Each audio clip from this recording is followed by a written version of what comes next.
One day, a black man was driving around his neighborhood on a Ford Hunter in Savannah, Georgia, and this happened. Check it out. Can I help you? No. Okay, I just keep seeing you drive by. I was just curious if you were lost or something. No, not at all. Can I ask you what you're doing? Is it any of your business? I mean, kinda. You keep driving in front of my house for some reason or another, and I would like I'm to driving know why. around the whole block. How am I just driving in front of your house? Well, where I'm from, you see somebody busting a block around there, either somebody about to get shot or you're looking for somebody to mess with or something. Do you own this block? No, but I pay for You paid this there. house. Yes. There.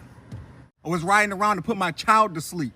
Back. I'm gonna go put my daughter away and we can have a man-to-man talk. So as you saw there, he's driving and there's a white man standing in the middle of the street. Now, the video was almost 3 minutes long, but I cut it down. But basically what had happened was the white man saw him circling the block, right? Saw the black man circling the block. So he's in the middle of the street like Superman, like he was going to stop the car with his body or something. I don't know. Then he basically wanted to know why he keeps circling the block. And the brother was like, it ain't your business, for lack of better words, right? But then he did oblige and say, well, since you so nosy, I was circling the block trying to put my daughter to sleep. Because people do that, right? Sometimes if your babies are are restless and they can't sleep, sometimes people put them in their car seat and they drive around because it's soothing, right? And it puts them to sleep. But that white man just, his curiosity got the best of him. My thing is this too, sir. If you thought you were in danger, why would you stand in the middle of the streets in your house shoes? Does it look like you had on some house shoes? Why would you do that? What were you going to do? So you weren't really afraid. What you thought you were going to do is take your whiteness, even on a military base, right? And intimidate a black man. Like, oh, surely he ain't got no business being here. Listen, I've been on a military base or two myself. And I know you can't just go on the military base just to do whatever you want, right? You kind of got to check in. So for that white man to try to check this brother on the military base really wasn't his business, right? Whoever's minding the fort, the MPs, military police, I'm sure they knew that brother was on there, right? And as he said, I live over here. But there's another case of really kind of driving while black. He can't circle the block. Now, I would admit, you look outside, you keep seeing a car circle the block. You might think, what are they doing? And then at the very least, if you feel threatened or like they may be casing the joint, and as he said, he thought the brother might spray up the block, call the police. Call the military police. You right there on the base. You're probably one of the most protected people in the United States of America. But you didn't think you were in danger. You just thought this Negro has no right circling the block. So I'm going to subjugate him and try to see what's going on. But what you got was told off, sir. He told you to mind your business. Now, he said it in a different way that I cut out, but he told him to mind your business. And at the end of the video, he says, I'm going to go take my daughter home and I'll be back so we can have a conversation about this. Basically, why you have the inability to mind your business.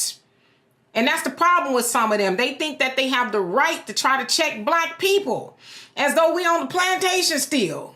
Now, some people might say a military base is a plantation. I don't know. I'm going to leave that alone. But we're not on the plantation no more, right? Where you have to have your papers from your slave master to say that you have permission to be going to and fro. We're not there no more. And white people, listen to me very carefully. No black person has to tell you anything. We've seen countless amount of videos of white people feeling like they need to block entrances to apartment buildings or subjugate black people that's at a pool because surely you can't be living here. You must be hop the fence, encroaching upon white people's stuff, right? We've seen many videos of white people wanting black people to check in with them and tell them what they're doing. We don't have to tell you nothing. And then in many cases, we've seen them call the police. Right? They call the police. Well, since you won't tell me what you're doing, I'm going to call the police. And a lot of times the police acquiesce the foolishness of that white person because surely their mouth is a prayer book, right? Surely they must be telling the truth. Surely this black person can't live in this neighborhood with all these white people. That's what they think, right? And that's a very humiliating thing for a black person to, have to go through that ridiculous line of questioning and, the subjugation and the suspicion. What are you doing in our neighborhood? That's what that is, right? This is our neighborhood. We don't want you here. And I thought we had a clause, secret clause that couldn't no black people live here. And God forbid it be a good neighborhood. Oh, you surely don't have the right to be here if you're not mowing the grass or picking up trash or coming out of there as a maid or a butler or something. What are you doing here? As though black people, are not upwardly mobile nowadays, right? So yeah, that white man had the audacity, and I'm glad that brother checked him. I'm glad he let him know, even to the point where the white dude retreated back to his home like, oops. Yeah, oops. Oops. It didn't go like you thought it was. And my thing is, how often, sir, do you run around your neighborhood checking black people? And how often has it worked? I'd imagine that it's worked one time or another, because there you were, dun, dun, dun, dun, standing in the middle of the street, stopping black people like you Superman. You was about to be flat man, because you better be glad that it wasn't the wrong man that was like, oh my God, this is a threat. Let me just go and plow him over, because I don't know what he up to, right? Somebody might have thought you were trying to threaten them. There's a whole lot of people ain't going to stop. Okay? They going to press on the accelerator and make sure that you never do that again. So I would say that brother was very gracious. But yeah, don't do that anymore. And again, you weren't in danger. You just thought it was your right to subjugate black people, and it didn't turn out for you. So to this point, they want to know who that man is.